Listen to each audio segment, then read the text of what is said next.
누구나 오시면 마음이 편안해지고 언제나 행복이 가득한 절, 행복사 주지 명인입니다. 여러분 반갑습니다. 오늘은 불교 설화 시간입니다. 제목은 화목한 가정. 요즘은 핵가족 시대라 해가지고 정말 예전처럼 화목할 필요도 없고 형제간이 많지 않으니까. 그렇지만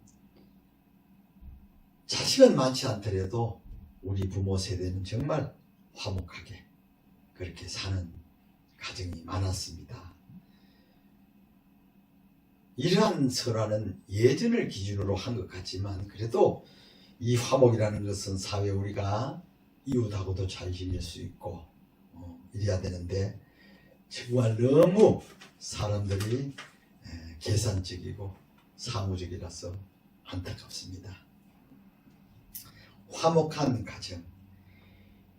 옛날 배나무골 박서방의 집은 아들 딸이 많고 몹시 가난했는데도 가족들이 모두 부지런히 일을 하며 집안이 아주 화목하였다.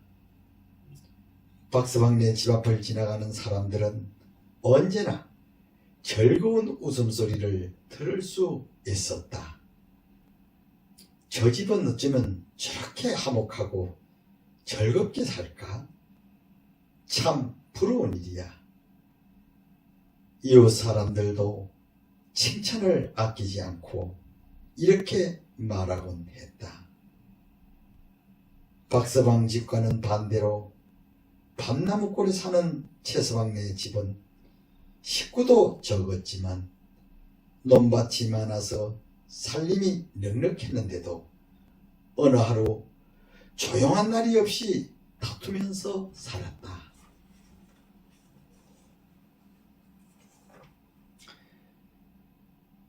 최서방 집 앞을 지나가는 사람들은 언제나 하는 고함소리와 우는 소리를 듣게 되었다. 아무리 부자면 뭘 하냐? 저렇게 싸우고 울고불고 하는 집안은 불행한 집안이지. 사람들은 눈살을 찌푸리며 이렇게 말하는 것이었다. 어느 날 최서방은 박서방네가 소문나게 화목한 집안이라는 말을 듣고 어떻게 하여 그렇게 화목한가 한번 알아보려고 일부러 박서방 집을 찾아갔다. 당신네 집은 모두 정답고 어이좋게 지낸다는 소문이 났는데 어떻게 하면 그렇게 되는지 좀 가르쳐 주시오 하고 최서방이 물었다. 그러자 박서방은 별로 남에게 알려드릴 만한 일은 없는데요 하며 대답하기를 꺼려했다. 최서방은 일부러 찾아온 이상 꼭 화목하게 지내는 비결을 알고 가리라 생각하고 열심히 졸랐다. 그러지 마시고 화목하게 지내는 방법을 좀 일러주시오 하고 말했다. 그때 박서방의 어린 아들이 밖에서 소리쳤다. 저런 소가 보리밭에 들어갔어요. 보리를 마구 뜯어먹고 있어요. 그러자 박서방은 물론 온 집안 식구들이 어린아이가 소리치고 있는 곳으로 뛰어나갔다.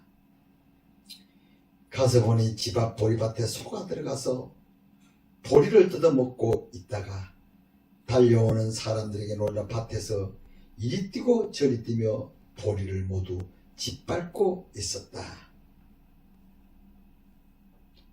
박서방 집 사람들은 보리밭을 짓밟고 있는 소를 간신히 붙들어서 외양간에다 끌어다 메었다.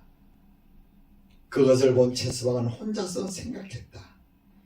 이제 틀림없이 야단이 나겠지. 누가 호되게 꾸중을 듣게 될 거야 하고 집안 사람들을 지켜보고 있었다. 박서방은 식구들을 보고 말했다.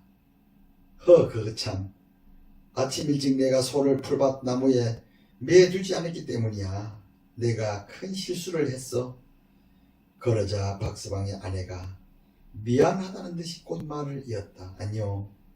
제가 아침에 꼴을 배부르게 먹였더라면 이런 일이 없었을 건데 제 잘못이에요. 그러자 이번에는 아들이 어머니 제가 정신대 풀 많은 뒷산으로 몰아다 놓았어야 하는 걸 그랬어요. 하고 웃으며 아들은 소를 몰고 뒷산으로 갔다. 이때 내과에서 빨래를 해가지고 오던 며느리가 오늘따라 내가 빨래하는데 정신이 팔려서 소 걱정을 하지 못한 게 잘못이었지요. 하며 집안 사람들에게 자기 실수를 사과했다. 최서방은 한 가지의 일로 인한 책임을 서로 자기의 것으로 하려는 아름다운 모습에 너무나 감동을 했다. 이것이야말로 한 집안이 화목하게 살 수 있는 귀중한 비결이라는 것을 깊이 깨달았다. 그 후로 최서방네 집에서도 박서방네 집처럼 평화스럽고 즐거운 가정이 되어서 웃음소리가 그치지 않게 되었다고 한다.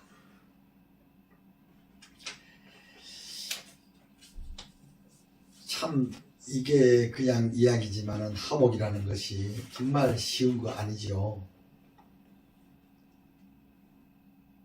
어느 가정이나 보면은 서로가 불평불만이 많다 보면 모두가 잘된 것은 자기 탓이고 못된 것은 상대 탓하듯이 그것이 서로가 오해를 하고 자꾸 쌓여가지고 나중에 와서 결국은 덩지고 살게 되고 그런 일이 잦습니다.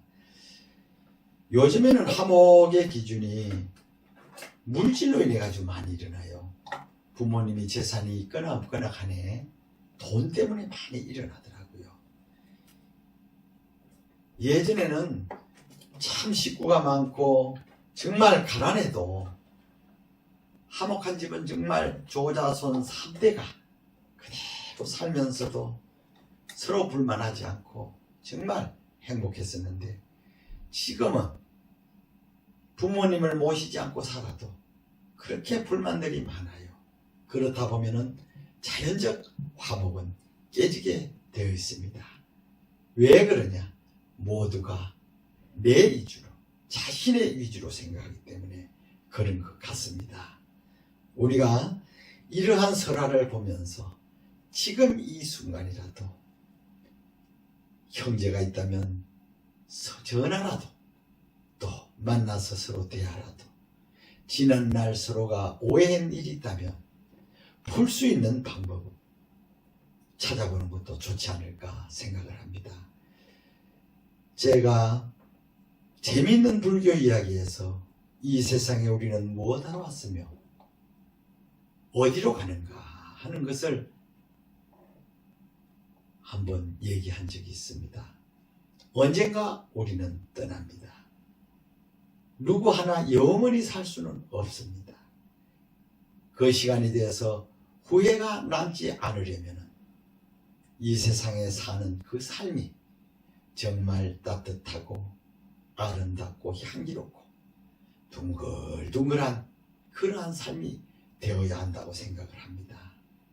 여러분 행복하십시오.